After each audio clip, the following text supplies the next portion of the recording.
Ultraman, The Mystery of Ultra 7, issue number 1 from Marvel Comics. So this is volume 3 of their Ultraman comics. There was a volume 1 came out 2020.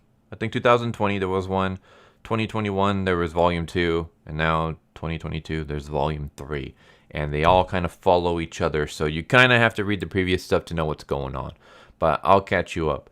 So basically there's this guy, Shin Hayata, and he merges with an Ultra, and he becomes Ultraman.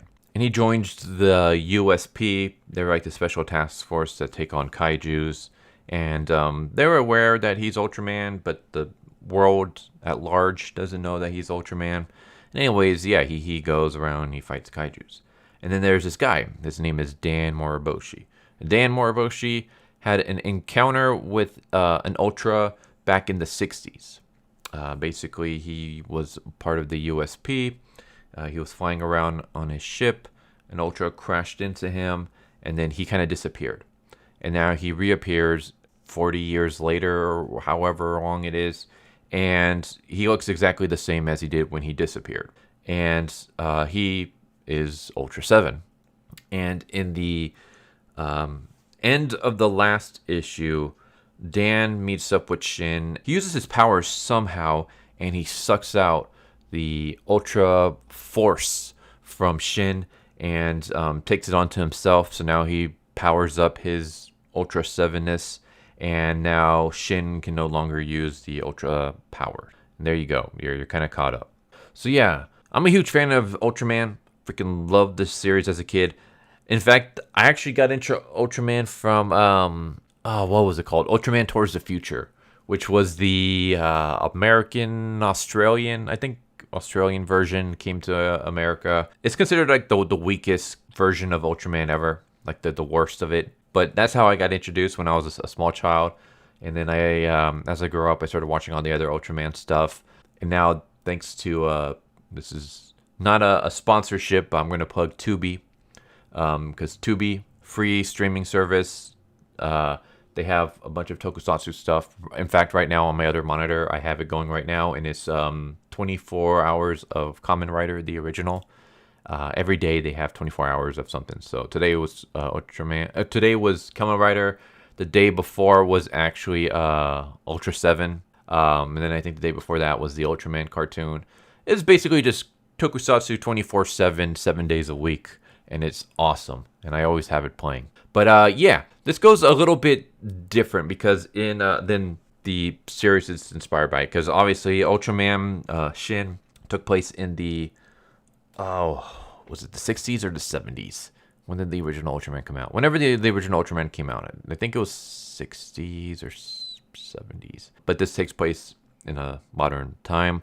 In this one, Shin, the only reason he's able to join the USP is because of the fact that he's Ultraman. Otherwise, his talent was like not able for him to qualify. Also, in this one, Dan is a human, or originally a human, whereas in the original Ultra 7 series, Dan is not a human. Dan is just he's actually an Ultra, and Dan is just his, basically his Clark Kent disguise that he was inspired to take over off of, I think it was like it's been so long since I've watched this.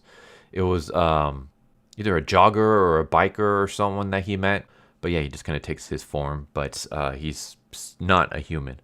Also, the reason he comes to Earth is different. So here we get the reason why Ultra 7 comes to Earth. So there's this planet Denbara, and they have issues with the Kaijus, and right now the Ultras kind of protect them. But they don't want to have to rely on the Ultras. They want to eventually be able to be self-sustaining. And Ultra 7 is, his job is to watch over them, and he's trying to help them. He's trying to help them be able to eventually fight the Kaijus on their own so that he doesn't have to get involved, so that they can take care of themselves. And so he does like a test for them so that they can fight. So they fight like a smaller version of Eleking, and it doesn't go so well. Eventually, Ultra 7 has to step in and defeat it, and he's like, well, you guys are kind of getting a bit better. We'll try again at another time. And he starts talking to, I think it's their leader. And she basically says, like, the situation is getting worse. Like, more kaijus are starting to appear. I know this sounds weird, but I think we're being manipulated. I think there's someone or something out there that's encouraging the behavior for kaijus to be created. Kaijus are created based off of negative emotions. So whenever people start, being fearful or angry, they eventually the emotions get strong enough, it'll create a kaiju. And she believes that there's someone or something out there that's trying to force the conditions for a kaiju to grow and be created on the planet. And she thinks like there's this weird conspiracy. And Ultra 7 is like, I think you might be onto something. But because of my laws, there's some things I can't do. I'll try to investigate as best as I can, but unless we have concrete evidence, I have laws that I have to follow. So he eventually goes to the Land of Light and he talks to the father of Ultra, and he's like, the simple act of investigation will increase the likelihood of your suspicions, which will then be shared by the populace, which will then make the populace more fearful, which will just create more kaijus. So I understand what you want to do. I understand you want to protect these people, but if you go and investigate without clear evidence, you're just going to bring more suspicion, and that's just going to lead to more people, like more kaijus just coming. But do the best you can. And so, we have Shin, and Shin just basically talking about how he no longer has his powers, how Ultra 7 is currently fighting a giant kaiju on Earth, and as this is going on, Shin is basically having moments where he kind of just like freezes up. And all these flashbacks that we're seeing of Ultra 7, Shin is experiencing them.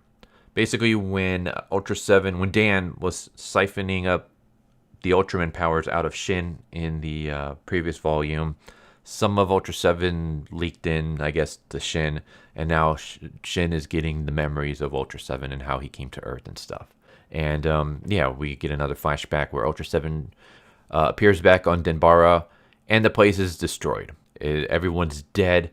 He's too late. So the suspicions were correct. Someone was creating these moments for kaijus to appear, the situations for kaijus to appear.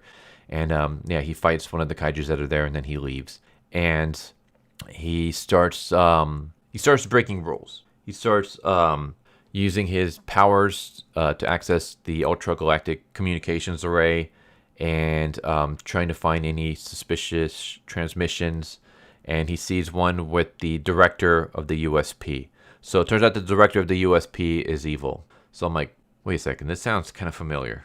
And then it's like, oh, this wasn't in Ultraman. This was in Kamen Rider. Kamen Rider, there was which one was it? Revice? I think it was Kamen Rider Revice. They had a director of their group who ended up being the big bad. So that's kind of what's going on here, where the director of the USP is evil, and she's actually creating kaijus on different planets to destroy them. We don't really know why she's doing this, but she's doing it.